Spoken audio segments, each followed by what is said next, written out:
자, 오늘 예배, 오늘 정말 즐거운 설교 제목입니다. 자, 교회 다가온 심판과 다가올 천국, 에스겔 37번째 시간이고요. 장은 46장입니다. 근데 매번 이 끝날 때쯤이 느껴지는 건데요. 너무 아쉬워요. 이제 에스겔을 떠나보낼 날이 얼마 안 남았어요. 너무 아쉬워. 이사 끝날 때도 그랬고, 예레미야 끝날 때도 그랬고, 뭐 다 그랬는데, 역사서 끝날 때도 그랬는데요. 다니엘 끝날 때도 그랬고요.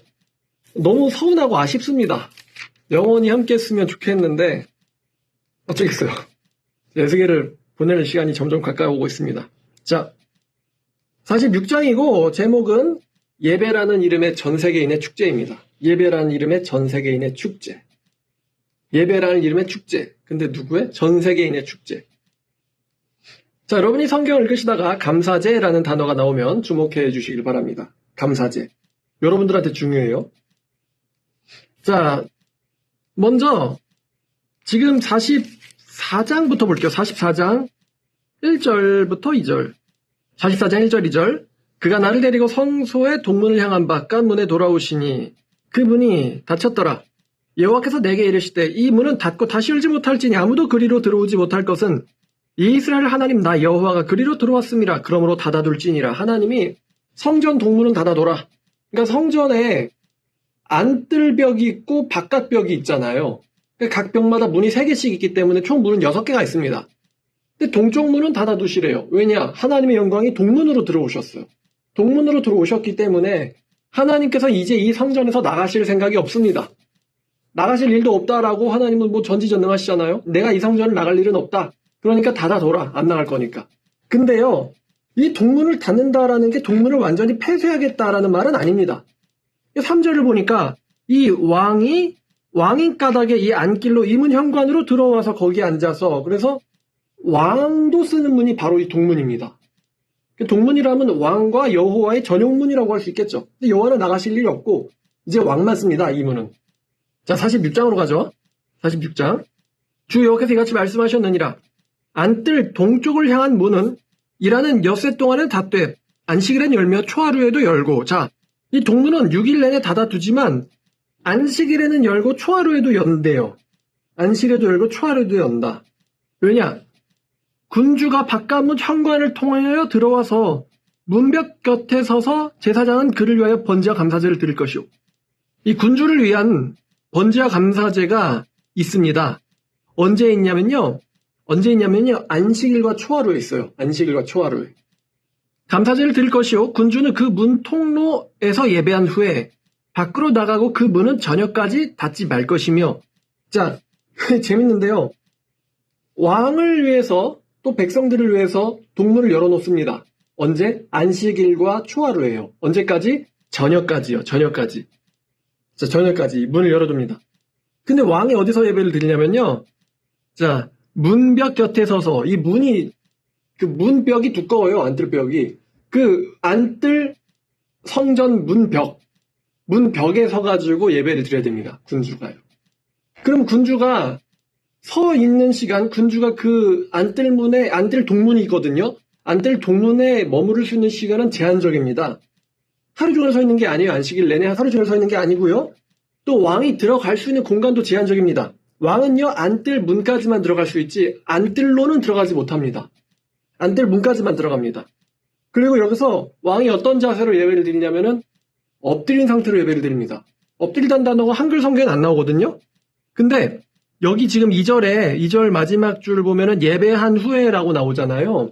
여기서 예배하다라는 단어가 샤카흐라는 단어입니다. 샤카흐라는 단어인데 이 샤카흐라는 단어가 영어로는 worship, 경배하다 이렇게 번역이 됐어요. 근데 이 샤카흐의 뜻은요, 워십이 아니고요, bow down 이란 뜻입니다. bow down. 그러니까 bow down이 뭐죠? 엎드리는 거예요. 바닥까지 엎드리는 거. bow down. 그래서 경배하다라는 단어의 원래 뜻은요, 엎드리다라는 뜻입니다. 자, 그러면 이 엎드린 자세로 왕이 하나님께 예배를 드린다. 그러니까 엎드려서 예배를 한다. 이게 엎드리다는 것은 신 앞에서의 인간의 적절한 반응이겠죠? 유일하신 전능하신 하나님 앞에서의 인간의 적절한 반응. 자, 그러면 왕이 하나님에게 엎드린다라는 것은 백성들이 예배할 때도 어떨까요? 백성들도 엎드려서 예배를 드립니다. 자, 그래서 3절 이 땅 백성도 안식일과 초하루에 이 문 입구에서 나 여호와 앞에 예배할 것이며, 이 문 입구라고 하면 지금 왕은 앉을 문에 서 있어요. 문벽에 서 있습니다. 그러니까 문설주 옆에 서 있다고 하면 될 것 같아요. 그럼 백성들은 어디 서 있냐? 문 입구라고 했으니까 사실 어디냐면은, 그러니까 이제 여기 여러분들 보시면 이게 성전이 여기 있고, 여기 번제단이 여기 있고, 그 다음에 이게 이제 안뜰 벽이에요. 그 다음에 이제 여기는 바깥들이겠죠? 바깥들이고 그 바깥에 이제 바깥들 벽이 있잖아요. 그러면은 군주가 안뜰 문벽에 서 있어요. 그럼 백성들은 이 문 입구에 문 입구에 있다고 했으니까 백성들이 있는 위치는 바깥들이죠. 백성들은 바깥들에서 그 문을 향해서 엎드려서 경배를 합니다. 백성들은 바깥들에서 문 입구를 향해 엎드려서 여호와 앞에서 예배를 합니다. 그런데 우린 지금 앉아 있잖아요. 그만큼 하나님께서 우리와 친밀한 관계로 여겨주시는 건데, 원래 예배의 어원은 엎드리다라는 거. 여러분 어렸을 적에 세배할 때, 제사 드릴 때 조상님들 앞에 엎드리잖아요. 근데 이게 조상한테도 엎드린다면 하나님께는 어때야 하겠어요? 하나님께서 말씀하실 때 당연히 엎드려야겠죠. 자, 그래서 경배란 단어는 원래 엎드리다라는 단어라는 거. 자, 그래서 이 땅의 백성이라고 여기 3절에 말씀하셨는데, 이 땅의 백성이라 함은 하나님과 언약 관계 있는 사람들을 가리키는 건데요. 언약 관계 있는 사람들. 유대인만 가리키는 게 아니라 마멜레를 받은 이방인들도 포함을 합니다. 여러분들도 포함을 하는 거죠. 3절까지. 예배를 어떤 식으로 드리며, 언제 드리며, 어떤 모습으로 드리는지. 자, 그 다음에 이제 4절부터는요. 지금 이제 안식일 예배가 나오고 초하루 예배가 나왔잖아요. 그러면 안식일 예배에 어떤 예물을 번제로 드릴 것인가에 나왔는데, 자, 4절 안식일에 군주가 여호와께 드릴 번제는 흠없는 어린 양 6마리와 흠없는 순양 1마리라. 지금 안식일 예배에 제물의 양이 나왔어요. 어린 양 6마리랑 순양 1마리다. 다 근데 뭐가 없어야 되냐면 흠이 없어야 돼요. 흠이 없어야 돼. 여러분, 흠이 있는 걸 하나님께 드리는 것은 하나님을 업신여기는 것으로 여겨집니다. 어차피 태울 건데 흠이 무슨 상관이야 라고 할 수 있어요.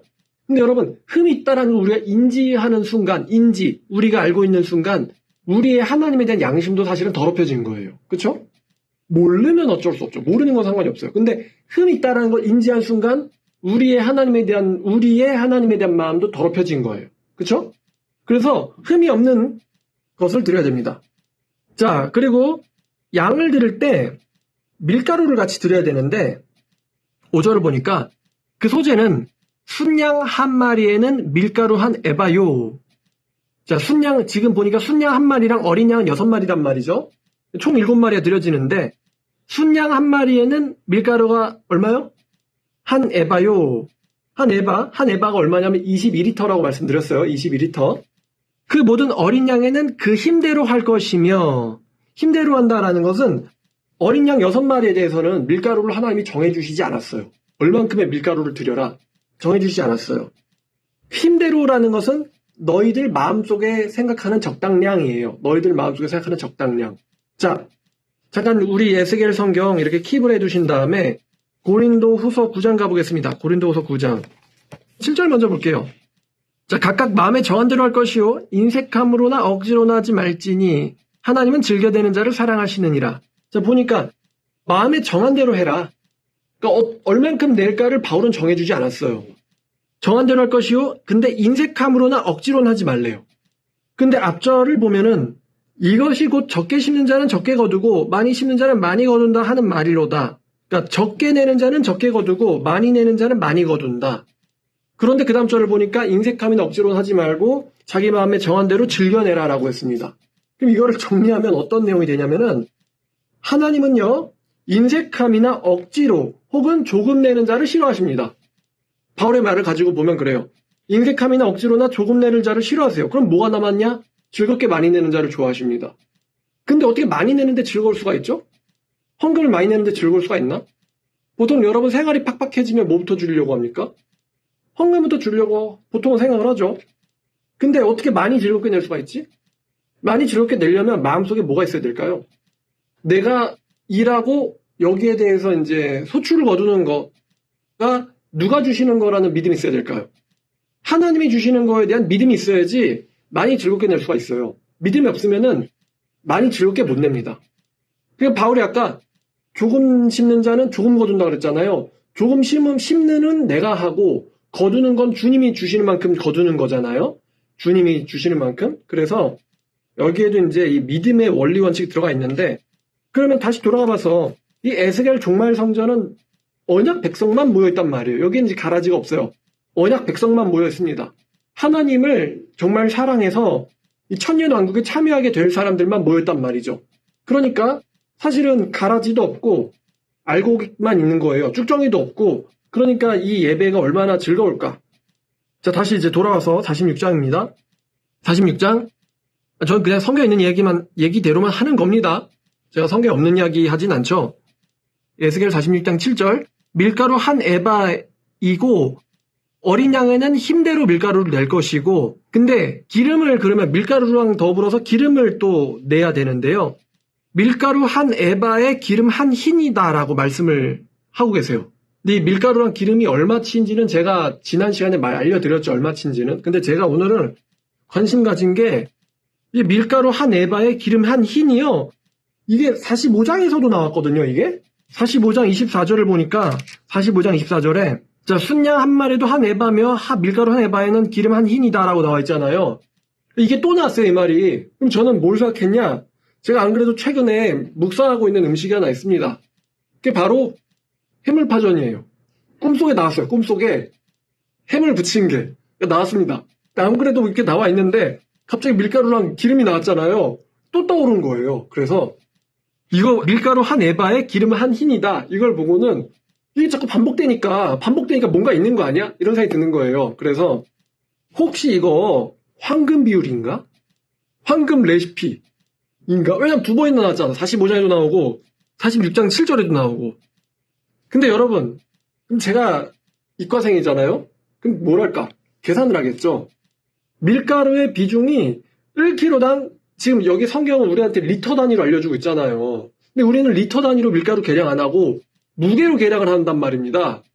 그러니까 이 비중을 알아내가지고 무게랑 리터를 바꿔야 돼요. 그래서 제가 계산을 했습니다. 밀가루 1kg가 비중이 1.89리터입니다. 1.89리터. 그러면은 밀가루 22리터가 한 에바라고 했잖아요. 그러면 그 22리터에 기름 3.5리터가 한 흰이거든요. 그렇게 섞으라고 했으니까 우리는 밀가루 22리터가 얼마인지 모르잖아요. 그래서 계산해 봤는데, 자, 답이 이거예요. 밀가루 100g당 기름은 30ml입니다. 밀가루 100g당 기름은 30ml. 근데 30ml 그럼 또 계산이 어렵죠? 보니까 티스푼 하나가 5ml래요. 그래서 티스푼 6스푼. 그래서 밀가루 100g에 기름 6스푼입니다. 이렇게 해서 여러분 드셔보시고 무슨 맛인지 좀 알려주세요. 제가 만약에 요리도 좀 제가 분명히 했을 겁니다. 뭐 밀가루 100g에 기름 6스푼이라고? 이러면서 이렇게 해서 기름 치고는 하면 무슨 맛이 나오지? 여러분 해보시고 알려주세요. 자, 뭐라고요? 밀가루 100g에 티스푼이 6스푼입니다. 6절 초하루 예배. 초하루 예배입니다. 초하루 예배에는 흠없는 소송아지 한 마리와 어린 양 6마리. 그러니까 안식일에 드리는 순양 한 마리, 어린 양 6마리에다가 흠없는 소송아지 한 마리만 더 추가된 거예요. 그게 초하루 예배입니다. 송아지 같은 경우는 매주 드리면 좀 그렇죠. 그래서 초하루니까 한 달에 한 번. 모두 흠없는 것으로 할 것이며 또 소재를 준비하되, 비율 또 나왔어요. 같은 비율이죠. 밀가루 한 에바에 수송아지에는 밀가루 한 에바요, 순양에는 밀가루 한 에바요, 모든 어린 양에는 그 힘대로 할 것이며 밀가루 한 에바에는 기름 한 흰이다. 비율 또 나왔습니다. 그러니까 여러분 꼭 해보세요. 근데 여러분 이 비율이 모세오경에도 나오긴 하거든요. 모세오경에도 밀가루랑 기름을 어떻게 섞어라 이게 나오는데, 레위기를 보면은 기름을 가루에다가 섞으래요. 기름 가루에 섞어서 뭘 만들지 그러면? 보통은 반죽 먼저 한 다음에 기름 치고 그 다음에 요리하는 거 아닌가? 근데 가루에다가 기름을 섞으래요. 근데 기름 얼마나 섞을지를 레위기는 알려주지 않아요. 민수기에는 순양 한 마리당 10분의 2 에바에 기름 3분의 1 흰을 섞으라고 나와 있습니다. 근데 지금 10분의 2 에바에 순양 한 마리당 10분의 2 에바에 기름 3분의 1 흰은요, 에스겔의 비율이랑은 다릅니다. 에스겔의 비율이랑은 다릅니다. 그래서 어떤 레시피가 뭐가 더 맛있는가, 이거는 이것도 계산하려고 그러면 제가 또 시간을 많이 써야 되기 때문에 이건 계산 안 했고요. 결론은 뭐냐면 에스겔도 하나의 토라예요. 여러분 토라라는 말 들어보셨죠? 법, 규칙 이런 뜻이거든요. 모세오경을 토라라고 합니다. 출애굽한 백성들에게 주어지는 법이죠. 근데 에스겔도 토라예요. 에스겔은 새롭게 모인 종말 성전에 모인 백성들을 향한 토라입니다. 에스겔도. 그러니까 에스겔도요 토라고 모세오경도 토라거든요. 근데 에스겔 토라는 모세 토라랑은 약간 다릅니다. 비슷한 것 같은데 약간 달라요. 약간 다릅니다. 에스겔은 새로운 토라예요. 새로운 토라. 새로운 토라. 하나님의 백성들이 가야 할 새로운 법과 규칙을 얘기해 주는 게 이 에스겔입니다. 그리고 이 에스겔 성전에서의 모세 포지션이에요. 에스겔이. 하나님께서 모세에게 말씀하시기를 너는 이렇게 만들어라. 똑같아요. 하나님께서 에스겔에게 말씀하시기를 너는 이렇게 해라. 이렇게 말씀하고 계신 겁니다. 자, 잠깐 이사야 66장을 가보면요. 이사야 66장. 우리가 지금 안식일 예배와 초하루 예배가 있다라고 종말 성전에는 그런 말씀을 드렸잖아요. 근데 이사야 66장에 여기에 대한 언급이 있습니다. 재밌게도. 자, 이사야 66장 23절입니다. 66장이니까 마지막 장이죠? 마지막 장 거의 마지막 절입니다. 자, 23절. 자, 여호와가 말하노라. 매월 초하루와 매 안식일에 모든 혈육이 내 앞에 나와 예배하리라. 그죠? 모든 혈육이 안식일과 초하루에 내 앞에 나와서 예배하리라. 근데 어디서 예배할 것이고 어떤 성전이냐? 그 얘기는 이사야가 안 한 거예요. 그 얘기는 이제 에스겔이 한 거죠. 자, 다시 에스겔로 넘어가서. 에스겔 46장으로 넘어와서요. 자, 모든 혈육이 초하루 및 매 안식일마다 내 앞에 와서 예배하리라. 우린 지금 그 광경을 우린 계속 본 겁니다. 하나 앞에서 바우다운, 엎드려서 예배를 한다. 자, 그 다음에 8절부터 10절까지는요. 그 성전 통행법에 대한 가르침입니다. 성전 통행법. 전 세계에서 오니까, 모든 혈육이 오니까. 자, 먼저 군주. 8절. 군주가 올 때에는 이 문 현관을 통해서 들어오고 나갈 때도 그리할지니라. 군주는 동문으로만 들어오고 동문으로만 나갑니다. 자, 그러나 모든 정한 절기에 이 땅 백성이 나올 때는 자, 백성들은 통행법이 달라요. 백성들은 동문 쓸 수 있을까요? 없을까요? 백성들은 동문 못 씁니다. 그건 여호와와 군주의 전용문입니다. 백성들이 북문으로 들어와서 경배하는 자는 남문으로 나갈 것이며 남문으로 들어와서 경배한 자는 북문으로 나갈지라. 들어온 문으로 도로 나가지 말고 그 몸이 앞으로 향한 대로 나갈지며. 9절에 보면 특이한 통행 방식이 나오는데 즉 내가 한번 들어온 쓴 문은 나갈 때 그 문 안 씁니다.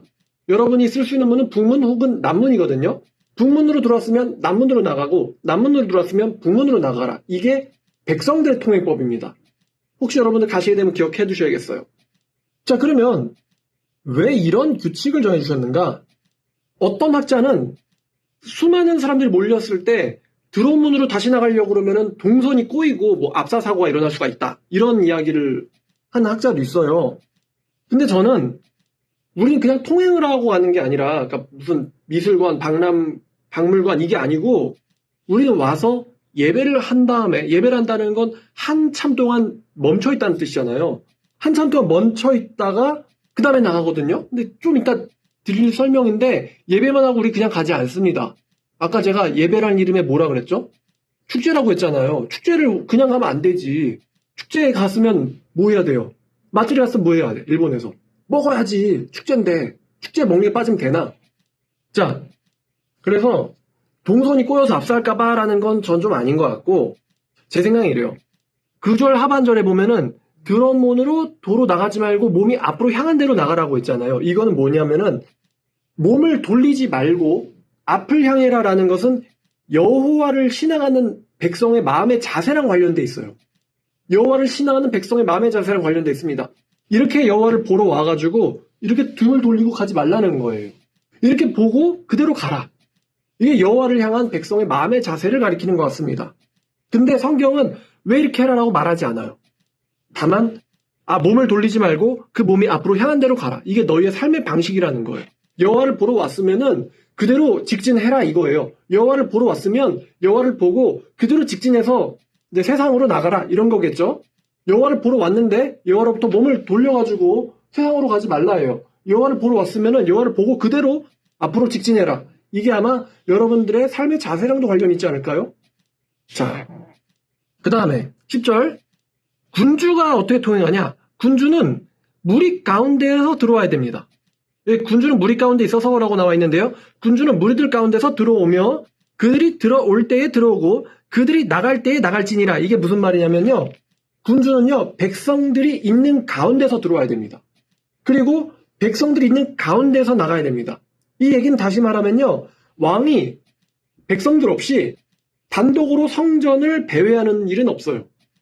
왕이 단독으로 성전을 배회하진 못합니다. 왜? 왕은 위대하기 때문이에요. 그리고 왕과 백성들의 긴밀한 관계 때문입니다. 백성 가운데만 왕이 있는 거예요. 자, 여러분이 혹시 영화나 애니메이션을 보면은 뭐 중세 영화라든가 뭐 그렇겠죠?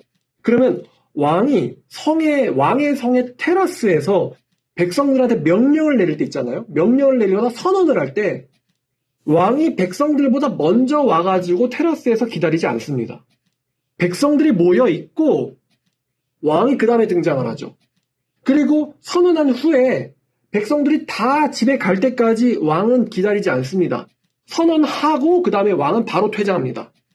이거는 군주와 백성의 상하 관계 때문이기도 하고요. 또 이 구조를 하나님이 주신 이유는 백성들과 군주 사이의 이 연대감 때문이기도 합니다. 왜냐하면 이 왕은요, 이 예배라고 하는 축제의 수호자인 동시에 인도자입니다. 왕이.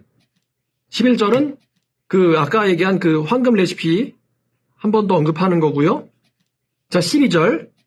군주가 자원하여 번제를 준비하거나 혹은 자원하여 감사제를 준비하여 나 여호와께 드릴 때에는 그를 위하여 동쪽을 향한 문을 열고 그가 번제와 감사제를 안식일에 드림 같이 드리고 밖으로 나갈지며 나간 후에는 문을 닫을지니라.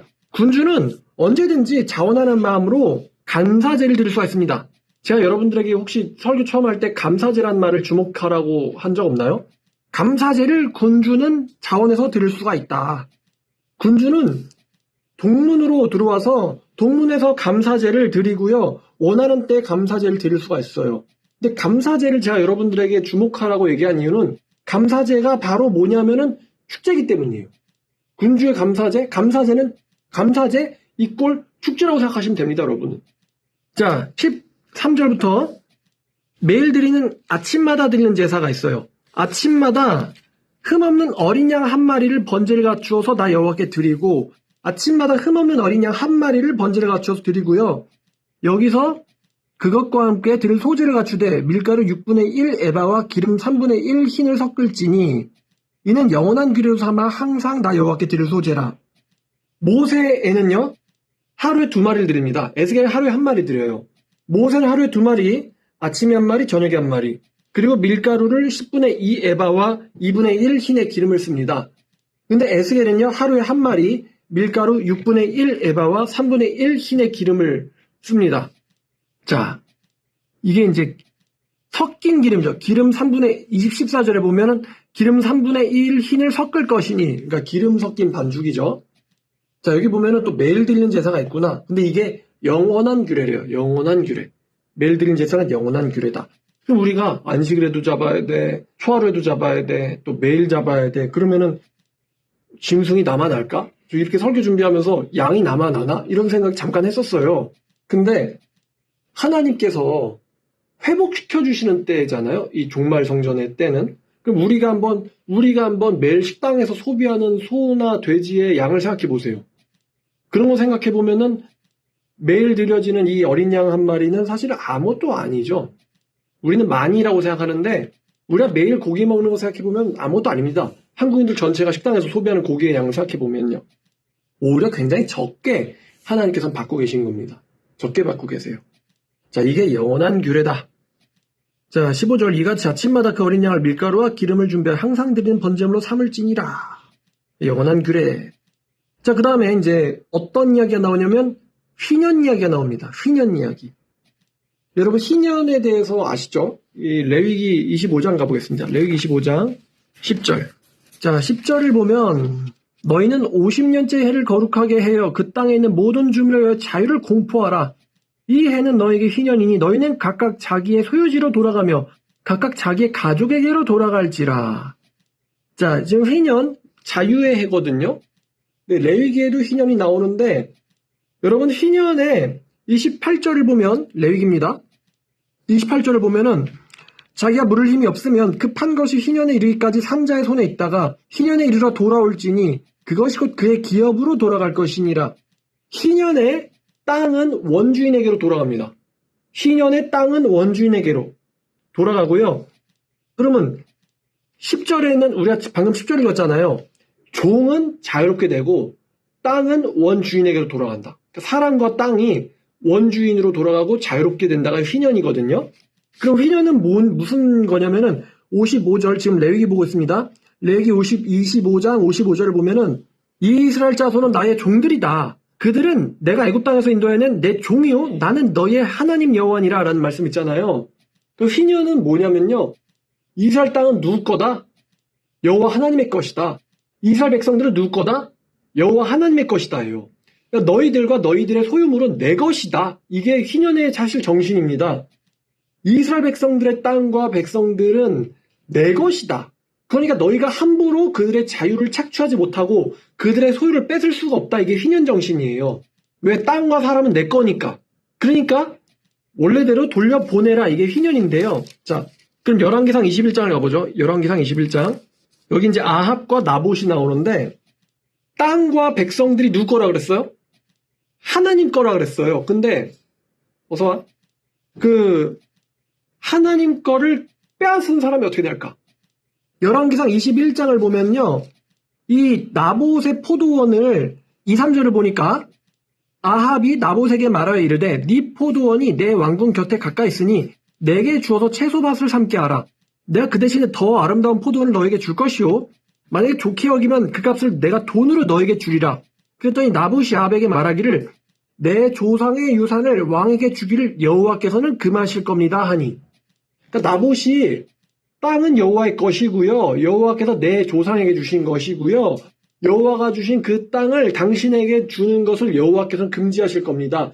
이 나봇이 땅의 개념을 정확히 알고 있었거든요. 그러니까 이제 아합이 이 문제 때문에 마음을 시름시름 알아요.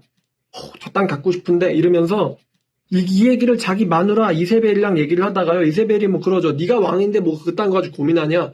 저 새끼 죽여버리자 이렇게 얘기합니다. 그래가지고 이세벨이 꾸민 계획대로 나봇 죽인 다음에 그냥 그 땅을 확 뺏어버려요. 자, 16절부터 아합이 나봇이 죽었다 함을 듣고 그 일어나 이스라엘 사람 나봇의 포도원을 차지하러 그리로 내려갔더라. 근데 여호와의 말씀이 디셉 사람 엘리야에게 임하여 이르시되 넌 일어나 내려가서 사마리아에 있는 이스라엘의 아합 왕을 만나라. 그가 나봇의 포도원을 차지하러 그리로 내려갔나니 너는 그에게 이르기를 여호와의 말씀이 네가 죽이고 또 뺏었느냐 하시고 또 그에게 이르기를 여호와의 말씀에 개들이 나봇의 피를 핥은 곳에서 개들이 네 피 곧 네 몸의 피도 핥으리라 하였다 하라. 아합이 엘리야에게 이르되 내 제적자여 네가 나를 찾았느냐 대답하되 내가 찾았노라. 네가 네 자신을 팔아 여호와가 보시기에 악을 행하였으므로 여호와의 말씀에 내가 재앙을 네게 내려 너를 쓸어버리되 네게 속한 남자는 이스라엘 가운데 매인자나 노인자를 다 멸할 것이요 또 네 집에 느바세 아들 여로보암의 집처럼 되게 하고 아히야 아들 바하사의 집처럼 되게 하리니 이는 네가 나를 노하게 하고 이스라엘에 범죄하게 한 까닭이니라 하셨고 이세벨에 대하여도 말씀하여 이르시기를 개들이 이스라엘 성읍 곁에서 이세벨을 먹을지라 아합에 속한 자로서 성읍에서 죽은 자는 개들이 먹고 들에 죽은 자들은 공중에 새가 먹으리라 하셨느니라. 이렇게. 그러니까 한마디로요. 네가 여호와의 땅을 뺏었잖아? 그 대가는 뭐냐면 내가 너를 죽일 거야. 아합과 이세벨에게 사형을 약속하셨어요. 너네 둘 다 죽인다. 이게 하나님의 판결입니다. 그래서 하나님의 판결대로 되죠. 하나님의 판결대로 아합과 이세벨이 죽임 당합니다. 자, 역사도 재밌어요. 자, 그 다음에 예레미야 34장을 보면은 이제 하나님의 땅을 뺏은 경우는 이렇게 됐고, 이제 사람을 뺏은 경우에 대해서, 사람을 뺏은 경우, 예레미야 34장 14절부터 보면요. 유다의 마지막 왕 시드기야 때에 이런 일이 있었는데, 지금 유다가 되게 난감한 상황에 처하니까, 이 꼴의 시드기야가, 약한 왕 시드기야가 뒷단에는 좀 회개해본답시고, 8절을 보니까요. 시드기야 왕이 예루살렘에 있는 모든 백성과 한 가지로 하나 앞에서 계약을 맺었는데 자유를 선언한 후에 여호와의 말씀이 예레미야에게 임하니라. 무슨 이야기냐면요. 이 계약이 히브리 남녀 노비를 놓아 자유롭게 하고 동족 유다인을 종으로 삼지 못하게 한 거라. 좋아요. 근데 10절에 순복하여 놓아줬더니 11절에 그들의 뜻이 변하여 놓아준 사람들을 다시 잡아다가 노비로 삼았대요. 그러니까 이게 지금 무슨 상황이냐. 지금 바벨론의 군대가 이스라엘의 성읍들을 다 쳐가지고 시드기야에 남은 게 얼마 없어요. 그러니까 시드기야가 야 여호와께서 화나셨나 보다. 우리 하나님 말씀 어긴 거 하나 찾아내가지고 개혁해보자. 그럼 무슨 개혁을 할까요? 희년에 히브리인들을 종으로 삼지 말라고 했으니까 우리가 종으로 삼은 유다인들을 돌려보내자. 그래서 시드기야 신하들이 알겠어요. 좋습니다. 그래서 돌려보냈어요. 그리고 나서 조금 이제 이 전쟁 상황이 좋아지니까 다시 또 이것들이 마음을 바꿔먹고는 내 거를 왜 놔줘? 다 잡아들여. 이러고서는 신하들이 다시 다 잡아들인 거예요. 놔주고서는. 웃긴 놈들이죠? 그래서 하나님의 말씀이 이렇게 여호와의 계약을 파기해버린 시드기야와 그의 신하들에게 어떻게 말씀하시느냐? 14절. 자, 니네 형제 히브리 사람들이 너에게 팔려왔거든. 너는 7년 되는 해에 그를 놓아줄 것이니라. 그가 6년 동안 너를 섬겼은즉 그를 놓아 자유롭게 할지니라 했으나 니네 선조가 내게 순종하지 않으면 귀를 기울이지도 않았느니라. 그러나 너희는 이제 돌이켜 내 눈앞에 바른 일을 행하여 각기 이웃에게 자유를 선포하되 내 이름으로 일컬음을 받는 내 집에서 계약을 맺었거늘 너희가 돌이켜 내 이름을 더럽히고 각기 놓아 그들의 마음대로 자유롭게 했던 노비를 끌어다가 다시 너에게 복종시켜 너희의 노예로 삼았도다. 자, 이제부터 이제 판결이 나오겠죠. 하나님 뭐라고 판결하시느냐? 그러므로 나 여호와께서 이와 같이 말씀하시니라. 너희가 나에게 순종하지 아니하고 각기 형제와 이웃에게 자유를 선포한 것을 실행하지 아니했은즉 내가 너희를 대적하여 칼과 전염병과 기근에게 자유를 주리라. 니들이 내 사람들의 자유를 빼앗고는 종으로 삼았잖아. 내가 칼과 기근과 전염병에게 자유를 선포할 것이다. 그것들이 무엇을 덮치느냐? 여호와의 말씀이니라. 내가 너희를 세계 여러 나라 가운데 흩어지게 만들 것이고 송아지를 둘로 쪼개고 그 두 조각 사이로 지나매 내 앞에 언약을 맺었으나 그 말을 실행하지 아니하며 내 계약을 어긴 그들을 곧 송아지 두 조각 사이로 지난 유다 고관들과 예루살렘 고관들과 내시들과 제사장들과 이 땅 모든 백성을 내가 그들의 원수의 손과 그들의 생명을 찾는 자들의 손에 넘기리니 그들이 시체가 되어 공중의 새와 땅의 짐승에 먹여들 것이며 또 내가 유다의 시드기야 왕과 그의 고관들을 그들의 원수의 손과 그들의 생명을 찾는 자의 손과 너희에게서 떠나간 바벨론 왕의 군대 손에 넘기리니 그러니까 떠나갔다고 좋아했지 내가 그 군대에게 니네들을 다 팔아버릴 거야. 이 성읍이 불살라질 것이고 성읍 주민이 없어 처참한 황무지가 되게 하리라. 그러니까 땅도 사람도 하나님 건데 땅을 빼앗으면은 사형이 선고되고요. 사람을 빼앗은 경우도 어떻게 돼요? 사형이 선고돼요. 니네가 내 계약을 어기고는 내 사람들을 노비로 삼아? 그러면 내가 이렇게 해주지. 니네들을 노비로 삼는 게 아니라 죽여버리겠다. 칼과 전염병, 기근에게 자유를 선포해서 니네들을 덮쳐버리겠다. 그러니까 이 희년의 정신은요. 자유일 뿐만 아니라 땅과 사람은 누구의 거라는 거예요? 하나님의 겁니다. 땅과 사람은 하나님의 겁니다. 자, 그럼 다시 에스겔로 돌아가죠. 에스겔 46장. 자, 이제 이 종말 성전에선 사람이 팔리는 일이 없습니다. 사람이 팔리는 일이 없어요. 자, 16절부터 자, 주가께서 같이 말씀하셨느니라. 군주가 만일 아들에게 땅을 선물을 준즉 그의 기업이 되어 그 자손에게 속하나니 이는 그 기업을 이어받음이거니와. 자, 군주가 아들에게 선물을 주면요, 그 선물은 아들에게 계속 이어집니다. 군주의 혈육이라서 그래요. 만약에 군주가 자기 땅을 기업을 종에게 신하에게 선물로 준다면 그 종에게 속하여 희년까지는 신하의 소속이다가 그 희년이 지나고 난 희년에 가면은 그 후에는 누구에게로 돌아가요? 군주의 땅은 누구에게로 돌아간다? 군주에게로 돌아간다. 군주의 땅은 군주가 신하에게 선물로 줬더라도 희년이 되면은 군주의 땅으로 돌아갑니다. 군주의 기업은 그 아들이 이어받을 것임이라. 18절 군주는 백성의 기업을 빼앗아 아들의 그 산업에서 쫓아내지 못할지니. 군주는 아까 아합처럼 백성의 기업을 빼앗아서 산업에서 백성을 쫓아내지 못한다. 왜냐하면 군주가 자기 아들에게 기업으로 줄 것은 자기 산업으로만 한정됩니다. 이제 이스라엘의 백성들은 자기의 산업을 떠나서 흩어지지 않게 여호와가 하실 것이다. 그러니까요. 자, 군주가요.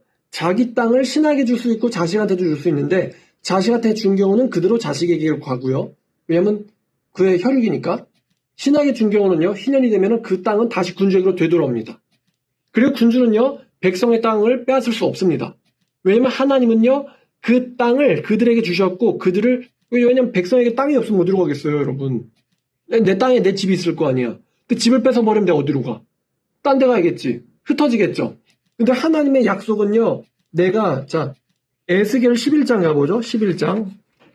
하나님이 말시에 약속한 게 뭐냐면 11장 17절에 내가 너희를 만민 가운데서 모아서 너희를 흩은 여러 나라 가운데서 모아내고 이스라엘 땅을 너희에게 주리라. 이게 하나님의 약속이에요.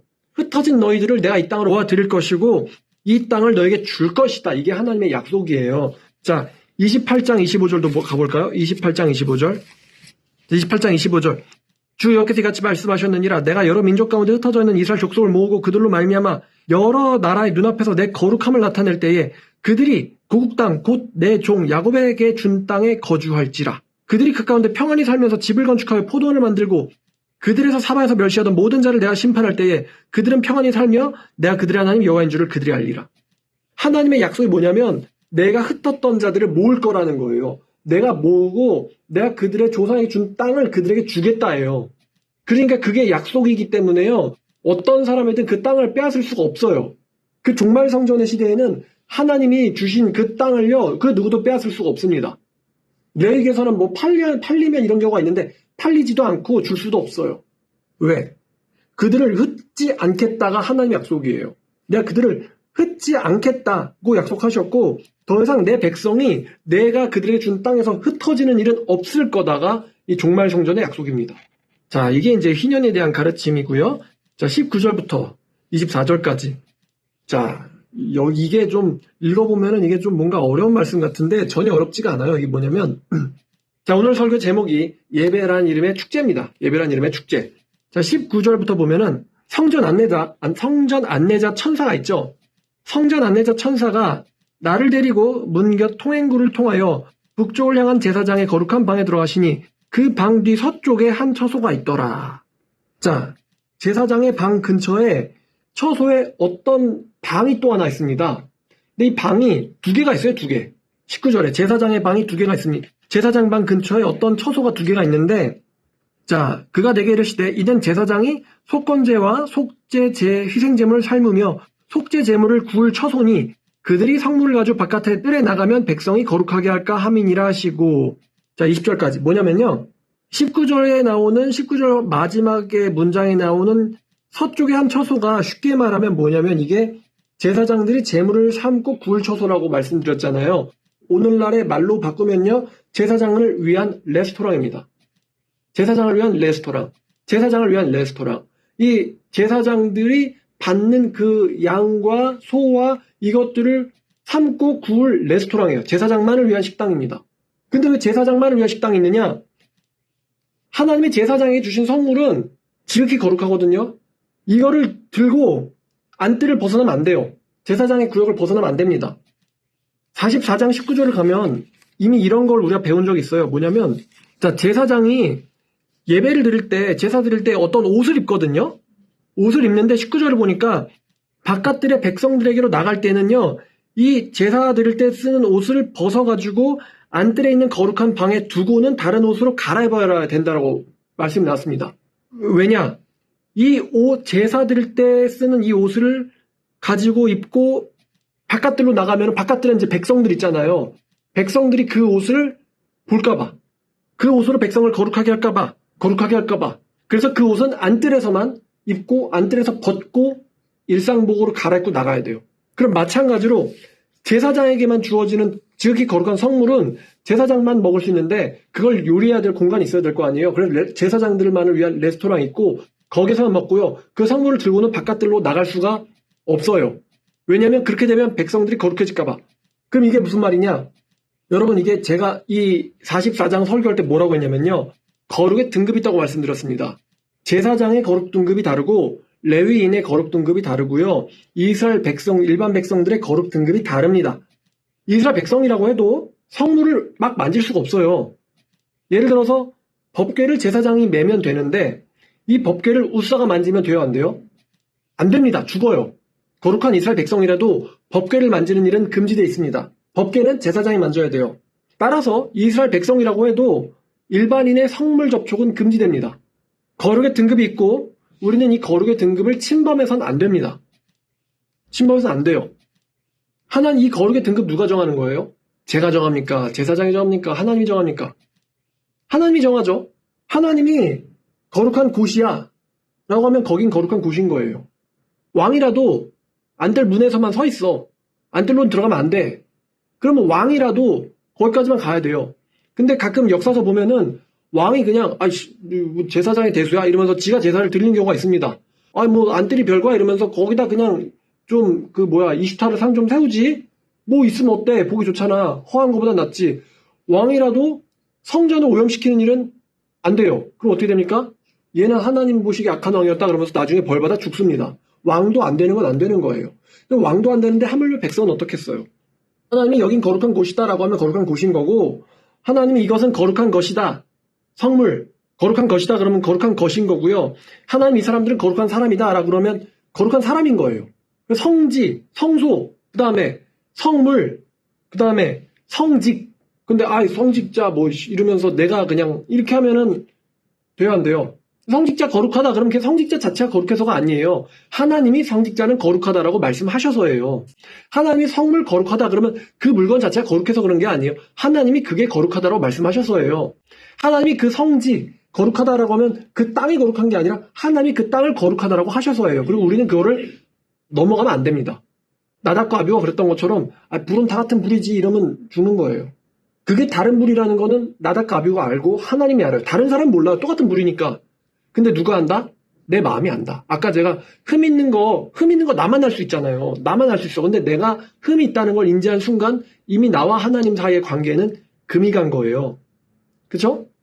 자, 이게 신분 차별이 아닙니다. 신분 차별이 아니라 기능에 있어서 일이 다른 거를 인정하는 겁니다. 성직자가 할 일이 있고 레위인이 할 일이 있고 백성들이 할 일이 있는 겁니다. 여기에 대해서. 자, 마지막. 여기서부터 여러분들이 좋아하실 이야기인데요. 자, 21절부터 24절까지입니다. 21절, 자, 여기 잘 보세요. 자, 나를 데리고 바깥들은 누구의 구역이라고 그랬죠? 바깥들은 백성들의 구역이에요. 바깥들에 갔는데 뜰 내 구석에 또 뜰이 있는데 거기에 집이 있대요. 집이 있는데 이 집의 크기가 길이는 40척이요 넓이는 30척이라. 그러니까 가로 20m와 세로 15m의 집이 있어요. 집이 있는데 이 집에 그러면 사각형이니까 집도 몇 개일까요? 4개. 구석마다 있으니까. 가로 20m, 세로 15m의 집이 내 귀퉁이에 있습니다. 4개. 요거의 정체가 뭐냐? 자, 그 작은 뜰 내 사방으로 돌아가면 부엌이 있다. 그 사방 부엌에는 삶는 기구가 설비되어 있다. 뭐냐? 정체가 레스토랑입니다. 자, 근데 바깥들에 있는 레스토랑이잖아요. 누구를 위한 레스토랑이라는 걸까? 백성들을 위한 레스토랑이라는 거예요. 백성들은 많으니까 4개. 자, 그래서 이거 누가 운영하는지 아세요? 누가 운영하냐면 레위인들이 운영합니다. 44장 11절을 보면 그러나 그들이 내 성소에서 수종들어 성전문을 맡을 것이며 성전에서 수종들어 백성의 번제의 희생물과 다른 희생물을 잡아 백성 앞에서 수종들게 되리라. 백성 앞에서 이 희생물을 잡아가지고 수종드는 일을 레위인이 합니다. 14절 그러나 내가 그들을 세워 성전을 지키게 하고 성전의 모든 수종드는 일과 그 가운데서 행하는 모든 일을 맡기리라. 한마디로 하면은 레위인이 운영하는 레스토랑입니다. 힘드네. 자, 역대하 35장 13절을 가보면요. 유월절 고기를요 제사장만 먹는 게 아니라 백성들한테도 분배하거든요. 백성들한테도 분배한다. 이거는 펴셔야 되는데 43장 27절 에스겔입니다. 자, 43장 27절 마지막 절 보면요. 이 번제단을 이제 준공식을 한 다음에 그리하면 내가 너희를 어떻게 받는데요? 내가 너희를 즐겁게 받으리라. 주 여호와의 말씀이니라. 자, 내가 너희를 즐겁게 받으리라. 한 번 더 반복해보죠. 내가 너희를 즐겁게 받으리라. 주 여호와의 말씀이니라. 하나님이 우리를 어떻게 받으신대요? 즐겁게 받는다. 어떻게 받으신다고요? 즐겁게 받는다. 그 얘기가 지금 쭉 나오는 거예요. 자, 이 집의 정체가 레스토랑이라고 말씀드렸어요. 제가 예배는 축제다라고 지금 제목을 정했잖아요. 말이 이상한 말인데 뭐냐면은 예배는요, bow down, 경외함, worship, 경외함이란 이제 두려움이란 뜻이겠죠. 경외함과 아까 즐겁게 받으리라. 경외함과 즐거움이 같이 있는 하나님의 예배, 이게 예배예요. 즐거움과 경외함이 같이 있는 게 하나님의 예배고 예배는 경배고 경배는 곧 축제입니다. 재밌어요. 즐겁게 받으시는 날이에요. 그리고 우리가 하나님 앞에서 하나님 우리를 즐겁게 받으신다. 그럼 우리가 하나님 앞에서 뭐 하는 날일까요? 즐거워하는 날이에요. 하나님 앞에서 즐거워하는 날이에요. 중요한 목적은 백성들과 같이 즐거워하는 겁니다. 하나님과 백성들이 즐거워하는 곳. 장막절 지키면서 즐거워하고 예배드리면서 즐거워하는 거예요. 그래서 말이 이상하다고 말씀드렸어요. 경외함과 즐거움이 같이 있는 곳이 성전이에요. 제가 그 제사 성막 강의할 때 레위 6장 7장을 강의하면서 뭐라 그랬냐면 소제와 속죄제와 속건제물은 제사장들이 먹고요. 화목제의 경우는 제사장만 먹을 뿐만 아니라 이 화목제를 드린 백성들도 같이 그 음식을 먹거든요. 제가 뭐라고 설명드렸냐면은 레위기를 강의할 때 예배는 그때 축제다. 쉽게 말하면은 예배는 화목제는요 외식이라고 말씀드렸어요. 외식. 지금처럼 스마트폰, 텔레비 이런 거 없고 아빠가 엄마랑 애들이랑 가자 그러면서 화목제를 드린 다음에 거기서 이제 이 음식 제사, 소제, 음식물, 부침개, 파전 이런 거 뭐 해물 파전 가져와가지고 제사장 드리고 우리도 먹고 또 고기 바친 다음에 제사장 드리고 우리도 먹고 애와 아빠와 엄마가 같이 즐겁게 성전 안에서 성막 안에서 즐겁게 뛰노는 그게 바로 성막에서 벌이는 축제가 화목제거든요. 이게 외식이고 레스토랑이고 온 가족이 성직자와 같이 웃으면서 즐거워하는 이게 화목제라고 제가 말씀드렸습니다. 그럼 오늘 에스겔 말씀에서도요. 사실 감사제라는 표현이 여러 번 나왔어요. 여러분이 눈치채셨나 모르겠는데 45장과 46장에는 감사제라는 말이 자주 나옵니다. 감사제가 뭐냐면 화목제예요. 그럼 화목제가 축제라면 감사제도 뭘까? 축제예요. 아까 군주가 자원하는 마음으로 감사제 온다. 그럼 축제예요. 감사제 드린다. 그럼 축제예요. 이 감사제를 통해서 그러면 이제 감사제 한마디로 양고기, 소고기 나왔으면 얘를 요리해야 될 거 아니야. 요리해야 될 장소가 바깥들에 네 군데가 있는 거예요. 그래서 레위인이 운영하는 레스토랑이라고 백성들한테 고기를 제공하는 그 레스토랑 소개가 바로 21절부터 24절까지입니다. 24절 그가 내게 이르시되 이는 삶은 부엌이니 레스토랑이죠. 성전에서 수종드는 자가 레위인이 백성들의 재물을 여기서 삶을 것이다. 여기서 요리할 것이다. 마지막 절 이렇게 끝납니다. 성전 소개가. 그러니까 마지막 이야기는 뭘로 끝나야 되냐? 먹는 이야기가 나와줘야죠. 축제니까. 자, 그래서 이 감사제를 통해서 군주와 제사장들과 레위인들과 이스라엘 백성들 또 마음의 할례를 받는 이방인들 즉 언약 공동체 모두가 여호와 앞에서 즐거워하는 모습을 우리는 상상해 봐야 됩니다. 레위인이 요리하는 감사제 레스토랑에서 모든 백성들이 고기만 먹겠어요? 거기에는 코카콜라도 있을 것이고 또 와인도 있을 것 같긴 합니다. 먹고 마시고 즐거워하는 모습 한번 생각해 보세요, 여러분들이. 한번 여러분 계속 상상해 보세요. 자, 여러분들이 차를 끌고 여호와 산마에 차를 주차합니다. 거기 호텔이 있다 그랬죠. 여호와 산마에 차를 주차하고 쉬다가 야 오늘 감사제가 있는 날이야. 그러면서 성전으로 걸어갑니다. 경외함으로 예배를 드리고 성전 내에 있는 레위인의 레스토랑에 들어가서 거기서 쉬면서 레스토랑이니까 쉬어야지. 쉬면서 감사히 먹고 마시고 또 왕을 보고 제사장들을 보고 만나고 가족들과 같이 하나님과 같이 즐거워하는 그 장소 그게 바로 성전이에요. 그래서 내가 너희를 어떻게 받는다? 즐겁게 받으리라. 그럼 내가 너를 즐겁게 받으니까 너희들은 뭐 해야 돼요? 즐거워야지. 즐거워야죠. 자, 그래서 오늘 말씀 딱 보면서 하나님 성격이 굉장히 꼼꼼하신 분이에요. 꼼꼼하신 분이어서 성직자를 위해서도 꼼꼼하시고 군주를 위해서도 꼼꼼하시고요. 백성들을 위해서도 꼼꼼하십니다. 군주가 계속 안뜰문에 서 있으면 그 사람도 힘들 거 아니에요. 그러니까 항상 서 있지 말고 예배 드릴 동안에 엎드려 있다가 예배 끝나면 백성들이 가기 전에 네가 먼저 가라. 넌 왕이니까. 백성들 가운데 들어서 백성들보다 먼저 가라. 그럼 백성들은 네 군데 레스토랑이 있으니까 거기서 감사제 드릴 때 먹고 마시고 내 앞에서 즐거워해라. 뭐 그렇게 무슨 고기 양을 많이 바쳐라 또 뭐 무슨 밀가루 가져와라 기름 가져와라 그러는데 다 백성들 먹이려고 하나님께서 계획하신 겁니다. 즐겁게 먹는 날 그게 예배예요. 예배. 그래서 예배라는 이름의 축제. 근데 아까 전세계인이라 그랬잖아요. 자, 이사야 66장 18절. 자, 이사야 6장 18절. 자, 내가 그들의 행위와 사상을 아노라. 때가 이르면 모든 나라와 언어가 다른 민족들을 모을 것이니 그들이 와서 내 영광을 볼 것이다. 내가 그들 가운데 징조를 세워 그들 가운데 도피한 자를 여러 나라 곧 다시스와 뿔과 활을 당기는 룻과 및 두발과 야왕과 나의 명성을 듣지도 못하고 나의 영광을 보지도 못한 먼 섬들을 보내리니 그들이 나의 영광을 묻 나라에 전파하리라. 나 여호와 말하노라. 이스라엘 자손이 예물을 깨끗이 그릇에 담아 여호와의 집에 드림같이 그들이 너희 모든 형제를 모든 나라에서 나의 성산 예루살렘으로 말과 수레와 교자와 노새와 낙타에 태워다가 여호와께 예물로 드릴 것이요 나는 그 가운데서 택하여 제사장들과 레위인들을 삼으리라. 여호와의 말이니라. 내가 지을 새하늘과 새 땅이 내 앞에 항상 있는 것 같이 너희 자손과 너희의 이름이 항상 있으리라. 여호와의 말이니라. 여호와가 말하노라. 매월 초하루와 매 안식일에 모든 혈육이 내 앞에 와서 예배하리라. 여기까지만 읽을게요.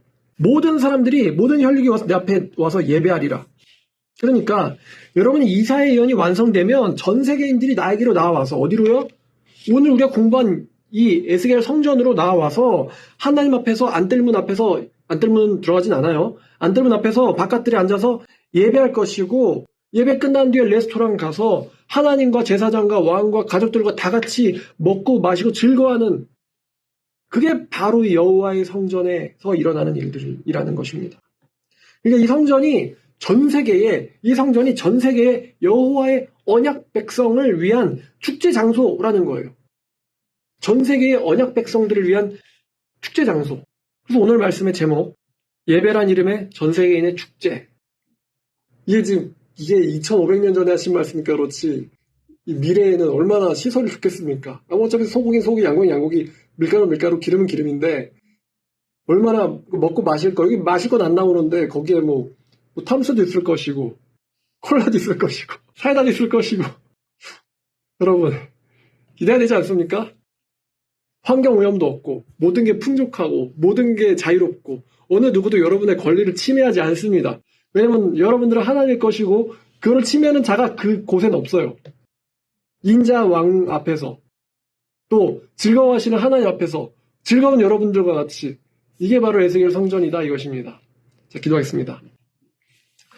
하나님 아버지 감사합니다. 오늘 말씀 통해서 에스겔 성전에서 얼마나 즐거운 일들이 있는지 참 그 요리할 장소까지도 전부 다 적어주시는 우리 하나님 아버지를 보면서 참 백성들의 위에도 배에도 걱정을 많이 해주시고 신경 많이 써주시고 또 우리들의 그 감정에도 신경 많이 써주시고 왕과 백성들과 제사장들과 레인들과 모든 사람들에게 은혜를 베푸시는 하나님 아버지를 보았습니다. 주님 사랑하고 찬양합니다. 우리가 아버지께서 원하시는 그 길을 갈 수 있도록 도와주시고 아버지를 경외하고 아버지 앞에서 또 즐거워할 수 있는 그러한 귀한 하나님의 언약 백성 되게 해주시옵소서. 불러주셔서 말씀 듣게 하시니 감사드립니다. 이 모든 말씀 예수님의 이름으로 기도드렸습니다.